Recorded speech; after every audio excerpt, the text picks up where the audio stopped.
What is up, NASCAR fans? You're watching the NASCAR NITRO Series on the HSL Diecast Racing channel. Today we're bringing you the Cheap Hot Dog 400 at Martinsville. The Nitro Series' first ever trip to Martinsville, and it's the stock's turn to break in this track. If you remember in qualifying, Perry Labonte hit the back of William in the second round. Seemingly routine and minor hit, but his chassis exploded into a bunch of pieces. I have some good news. He will return to race at the Sonoma Road Course alongside the new teams that are getting mailed in. So moving on to segment one, we're going to start off with our pole sitter, Skeeter Davis, alongside Richie, last week's winner, Nessa Force, and Regular Isaac, followed by Front Row Joe and Lord Raymond, getting some track practice. And finally, Coffee Tart, who made it in the last chance qualifier, and it does not take long at all for an El Reco. We have a whole gaggle of cars flying off the track in the first turn, and that's what happens when you get a lot of cars with a lot of speed and not much space.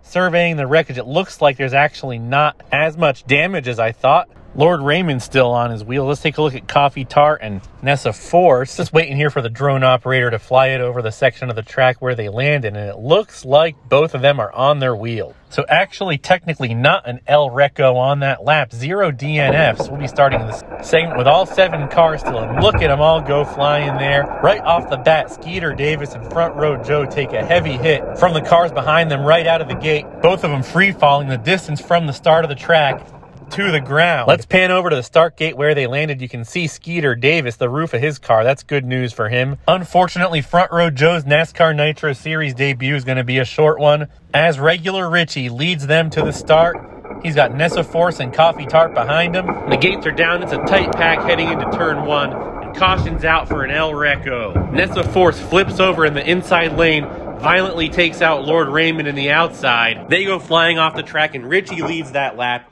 Coffee Tart moves from 6th place to 2nd. Now the camera's got to pan over to the spot of the wreckage, and it looks like both of them are on their roofs and out of the race. And now we're going to take it to the slow motion replay camera. See Nessa Force go flying, and Lord Raymond's just in the wrong place at the wrong time. There's nothing he could do about that. Now we're down to just 4 cars for the final lap. We got the Puffs drivers, Regular Isaac and Richie on the inside, with Coffee Tart and Skeeter Davis in 4th place on the outside. And Coffee Tart gets a great push from Skeeter Davis, but loses control in the middle of turn 1. And look at Skeeter Davis move up from last to 1st and win by 3+ car lengths. What an incredible miracle run by Skeeter Davis. And Coffee Tart is on her wheels and will be racing in the 4th race, but it's got to be disappointing to throw away a golden opportunity like that. And now it's time for segment number 2.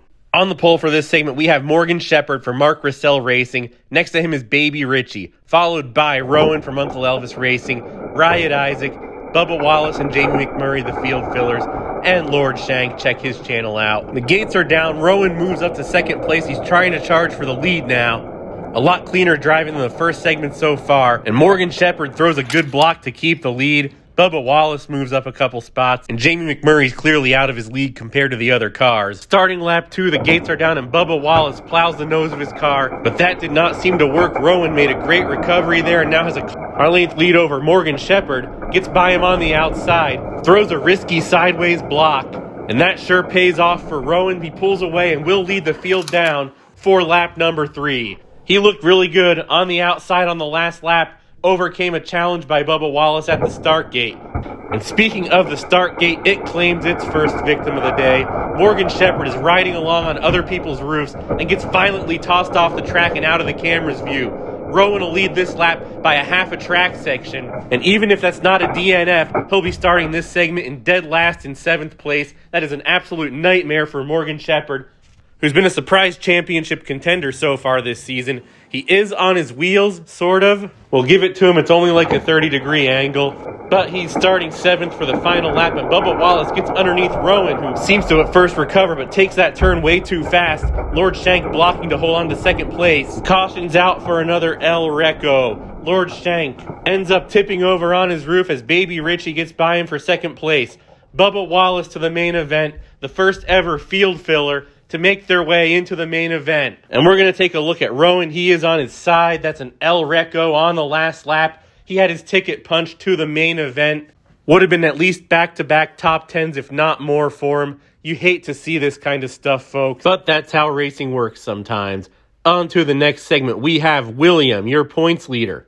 And Daytona 500 winner got in a little bit of trouble with the boss last week after wrecking one of his teammates at Le Mans in the mods race. But this starting spot should put him back in his good graces. Next to him is Tristan Racewelski. Behind them is Jimbo Rockford, another championship contender. Then starting in fourth, we have Jimmy, the very first NASCAR Nitro Series race winner in a new car. Casey Atwood, Paul Menard in the 98, and finally Stinger, just Stinger in the white Monte Carlo. And look at William go flying there. He's got a whole half a track segment lead over Jimbo Rockford coming up in second place. The field fillers behind them filling out the field. And Casey Atwood looks to be on his side. That has got to be one of the least violent, tamest El Recos I've ever seen, but I never had any expectations for that casting anyway. I'm sure he was just happy to make it into the show. Now the gates are down for lap 2 in trouble for Jimbo Rockford. Rockford goes flying out of the camera's view. Tristan Racewelski blocks the rest of the field. William leads that lap by a couple hundred miles, and we got to take a look and see where Jimbo Rockford landed, see if he's okay. Jimbo Rockford is 3 for 3 with top 5s this year so far. It looks like he is on his wheels and will stay in the race. He may be in the race, but he's got a tough task ahead of him in 6th place, behind a bunch of field fillers with half the segment already in the bag. He is going to have to work really hard to keep that streak alive. And it is not looking good for him as he is mired with those field fillers now. Tristan's putting up a bit of a fight, but William throws the block to keep his lead heading into the final lap. And now it's time for the final lap of this segment. William still holds the lead. Next to him is Tristan Racewelski. Jimmy in 3rd, Jimbo Rockford looking for a miracle coming back from 5th. And now the gates are down and William gets a great push from Jimmy and extends his lead to a car length and a half coming out of turn 1. The great three-way battle between Tristan Racewelski, Jimmy, and Jimbo Rockford. And it looks like Tristan's going to come out ahead there. Jimbo Rockford's only going to pick up one spot on that last lap. William dominated his way to the main event. And now for the next segment, we have our all-time wins leader, Johnson Jr. on the pole. Next to him, his teammate, Rusty Wallace. Behind them, Pantoni for Sloppy Bear Racing, and Vinny Nightlife to finish the segment for the first time this season. And the gates are down. Johnson Jr. is looking really good, and caution is out for an El Reco. Just a brutal first lap El Reco for Rusty Wallace. He holds up the rest of the field. Pantoni sneaks by him for second place, and that's going to clinch up dead last, or at least really close to it, for Rusty Wallace. Could have formed a powerhouse with his teammates this segment, but he got too aggressive too early on the first lap, and caution's out for another El Reco again. Oh my gosh. The gate barely dropped again, and Pantoni just explodes, pops up in the air, takes a brutal fall to the bottom of the track, lands on his roof. Johnson Jr. leads this lap by half a track segment. Vinny Nightlife coming up in second place, but everyone's eyes was on Pantoni in that wreck. As we put on the replay camera, it looks like Pantoni's front bumper gets caught in the start gate. Richard Petty gets a little too impatient there. They both flip in the air. Richard Petty recovers, but Pantoni doesn't. Takes a violent tumble down to the bottom of the track. That is unfortunate for him. He was running in second place at the time. Well, now it's time for lap number 3. We have Johnson Jr. next to Vinny Nightlife, and Richard Petty, who has 2 second-place finishes but no wins in the Nitro Series last year, is looking to be the second field filler car to get into the main event, but Johnson Jr. is just too fast. And he will lead the field down for the final lap. Next to him, Richard Petty is getting a push from his teammate, Vinny Nightlife, both of them in Ford Thunderbirds. And behind them, Jerry Nadeau, also in a Ford Taurus, pushes the Ford train past Richard Petty and into the main event for Johnson Jr., seconds race for Vinny Nightlife, his first completed segment of the year. And now it's time for our final segment of segment racing. On the front row, we have Clyde. Next to him is Violet for Sloppy Bear Racing, one of her best starts of the year. Behind them is N Count for Chase Family Racing. Check his channel out. Lots of great racing, lots of great content. The field fillers of Tony Stewart, E. Marshall in the pink number 10, and the Grave Digger. That's right, the legendary monster truck turned himself into a stock car just for the Nitro Series. And just like his twin William, Clyde absolutely dominates that first lap, has about a track segment lead over Violet, who holds on to second place, but a hard charge from N-Count, and look at what N-Count just does here. Plows under the rear axle of Clyde and sends him flying off of the track. And now he has the same enormous lead that Clyde had in the first lap.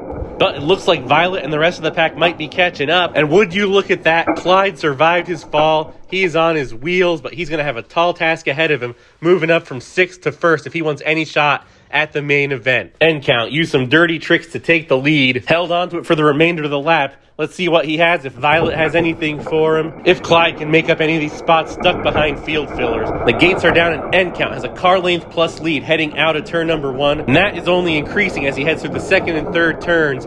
He's got almost a half a track segment lead heading into the final lap. Violet there seems to have second place on lockdown. And Clyde makes up that one spot, so he'll have an inside row start for the final lap. And now the gates are coming down. Violet's looked good on the outside lane in qualifying earlier in the segment too. Does she have anything for end count? She's just been looking stronger as the segment went along. It's a great three-way battle for second place between E. Marshall, Clyde, and Violet. And E. Marshall easily takes it, but it's a close battle for third place. Let's take a look at the slow motion replay. E. Marshall blocking both of the mail-in entries as they trade paint behind him, and it looks like Clyde got the advantage for third, but at the last second, Violet gets that jolt of energy and will be moving on to the thirds race. And now it is time for the 5th and 6th race. On your front row, we got Tony Stewart, who immediately goes flying after a hit from Stinger at the start gate.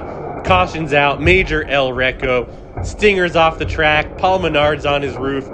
Who the heck knows where Tony Stewart is? Every single one of these field fillers are making their Nitro Series debut, and it shows. Jamie McMurray flips on his roof now. Jerry Nadeau has a slight lead over Gravedigger heading into the second lap of this race. 4 out of the 6 cars crashed out. What a disaster of a lap. And the gates are down. It's basically a drag race, and it looks like the Gravedigger's got a slight advantage over Jerry Nadeau. And he's got a car length, 2 car length, 3 car length lead. And the Gravedigger survives that first lap of horrors and moves on to the 4th race. On the front row for the 4th race, we have Morgan Shepherd and Clyde, both of whom were segment pole sitters, who are not very happy to be in the 4th race. Behind them is Jimbo Rockford. He hasn't finished outside of the top 10 at all this season.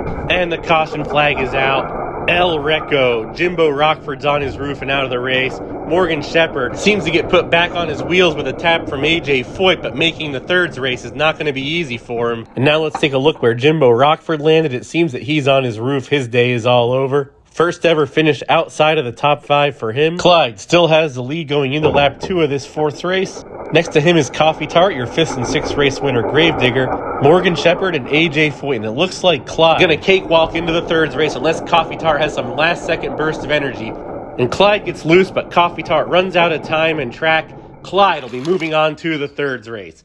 And on the front row, we have Violet for Sloppy Bear Racing, then a couple of Puffs cars, Regular Isaac and Riot Isaac, the field filler Jimmy, and Richard Petty, and finally Clyde, the winner of the 4th race. And look at Isaac making that pass on the outside. He's only got half a car length heading out of turn 3, and they are neck and neck for second place behind him. Jimmy gets a last second surge. It's going to be too close to call. We're going to have to slow this down and zoom in. If you look at the replay, Jimmy makes up a 3/4 of a car length deficit between the third turn and the finish line. Now it's still almost too close to call. It looks like Violet got it there. Now we're going to super zoom it in right as they cross the finish line, and Violet gets it by literally 1 millimeter. It's going to be Isaac lined up next to Violet on the front row. Riot Isaac moves back to 5th. Richard Petty is out of his league from these other 5 cars. And now the gates are down. Violet looks like she has a slight advantage over Isaac heading into the turn. Stays glued to the track. Isaac throws a block. They are neck and neck at the front of the pack. Jimmy's now trying to throw his nose into it. Isaac and Violet aren't giving each other an inch here, and Violet gets the advantage heading to the finish line. What a close race. It'll be Violet's best career finish no matter where she finishes in the seconds race. And let's take a look at this in the slow motion replay. You see Isaac try to throw a block there, but gets pushed back to the bottom of the track. Jimmy tries to stick his nose into there, but gets pushed to the bottom by Clyde. And that bump draft by Clyde gives Violet that last second burst of momentum to take the win at the finish line. One of the best laps of racing we've seen so far this year. Now she's going to punch her ticket to the seconds race. We got more of Puff's cars on the front row, HSL on the second row. Richie gets tossed up in the air by Tristan Racewelski. First thing, that's an El Recco, falls onto the catch towel. And baby Richie saw what happened to the other Richie, and he's not happy about that. So he mashes the throttle and overtakes Tristan on the outside. And now baby Richie will lead the field to green for the second lap of the seconds race. Your top 10 is set with regular Richie's El Recco. And now for lap number 2 of the seconds race, we're going to see for ourselves who wants more than just a top 10. And right now, baby Richie has the advantage on the inside lane, but Tristan Racewelski has the heaviest car in the stocks pushing him.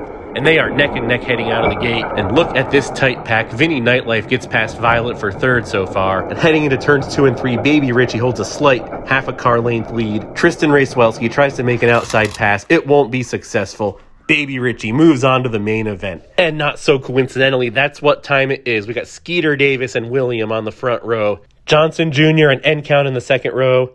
Bubba Wallace and Baby Richie in the third. 6 different builders, 5 different castings, and with all the chaos we've seen so far today, this could be anybody's race. But it looks like N-Count is not one of them. Cautions out for an El Reco. N-Count flips his lid from the outside lane. That's 3 DNFs in 3 main event appearances now. And unfortunately for him, he is starting to develop a reputation for choking at the worst possible times. Skeeter Davis leads that lap. He'll be racing side by side with William for lap number 2. The other positions did not change very much. They were all caught rubbernecking N-Count's wreck and just kind of glided across the finish line one at a time. And now the gates are down, and look at the inside lane, bump drafting to their advantage.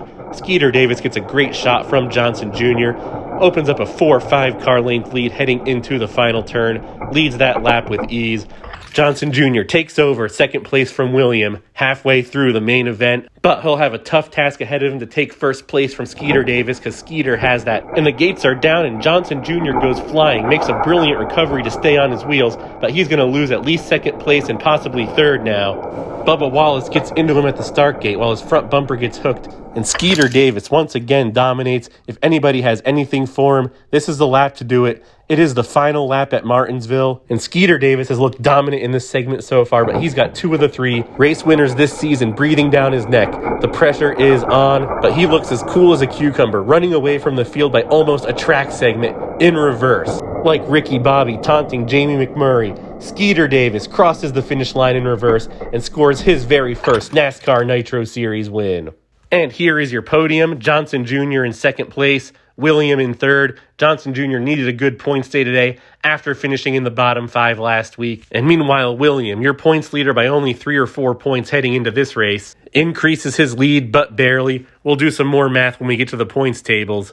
But first, here are your official race results. Your top 10, 2 field fillers. No field filler ever got a top 10 before. Vinny Nightlife and Violet get their very first career top 10s. Vinny Nightlife actually finished a segment for once. He was heading into this race dead last among the full-time drivers in points. And looking at spots 11 through 22, Richie, Isaac. We have Coffee Tart made it in on the last chance qualifier. Coffee Tart is getting a new car for the next race. Actually, her and Crazy Ruby are getting new cars. Their existing cars are going to be field fillers driven by Dave Marcus and Benny Parsons. Here is 23 through 34. Casey Atwood scores last place. Rowan and Lord Shank looked good in the early sections of the race, but El Reco'd on the last lap. And there won't be as many field fillers in the next few stock races here on out because we got new teams coming.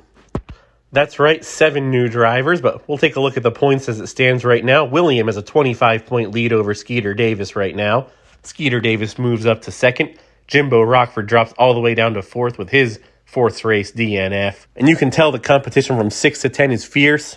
As a matter of fact, less than 100 points separates 3rd from 11th. You'll see as the slide transitions to 11th place Isaac. And you can see the next tier, 12 through 18. Those 7 drivers only separated by 96 points. And got some new cars coming in for Coffee Tart and Crazy Ruby. Also, Gator McCluskey has shown some speed. One of these drivers may break out of the 20s. And now we have the field fillers. Bubba Wallace, E. Marshall are your 2 best field fillers so far.